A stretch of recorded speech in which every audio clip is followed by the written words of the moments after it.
depending on the temperature, storage temperature, how often you turn it, because it will settle out of the dynamite. So, yeah, so I would, if I wanted more dynamite than a case, he was only allowed to have a case of dynamite in town in the hardware store. It's still so crazy to think that this was ever a thing. You know, it's so funny. The government barely trusts us to drive cars at this point, let alone owning a case of dynamite at the house. I didn't have to prove anything.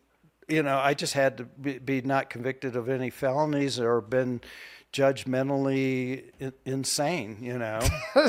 That is a really cool story. I didn't realize that. I never knew you could buy dynamite from a hardware store. Yeah. I'm pretty sure most people watching this will not have known that. Yeah. I promise. But he had a bunker outside the town where he had all the other dynamite stored. And, you know, if you wanted more in the case, then you had to go out to the bunker. And you'd go pick some more up. Yeah. And so how much dynamite would you keep in your house at a time? Just a case. Just a case? Yeah. And then I would buy ammonium nitrate, fertilizer, and would like to dig in the ponds. I would then add diesel fuel to the ammonium nitrate and use several sticks of dynamite to detonate the ammonium nitrate.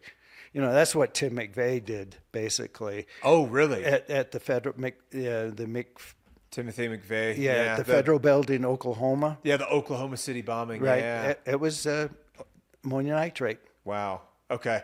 I didn't realize that was what that was. Yeah. Wasn't he in the service at one point? Yeah, he was a Stryker commander on a Stryker vehicle. He's an officer? No, he was a sergeant. Okay. But he was a commander of that Stryker vehicle. Yeah. And Tim McVeigh, and he was part of the Michigan militia. Michigan has a militia that's right wing, a lot of wannabe soldiers, you know, crazy group. You see a lot of stuff like that a lot of places. So Tim McVeigh and Terry Nichols were part of the Michigan militia. Okay. So Tim McVeigh, this is what I was told. Of course, Tim McVeigh got a Bronze Star for valor. Did he really? Yeah, he killed several Iraqis. I was told that those Iraqis were surrendering to him. They were unarmed, and they had their hands up, and he just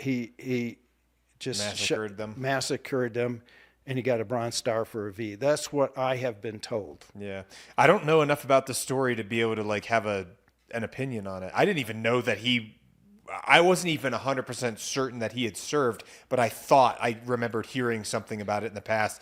I didn't know that he was given a Bronze Star with V. There's a lot of stuff that happened in Desert Storm that I feel like didn't get documented very well. Oh yeah, there's a lot of stuff.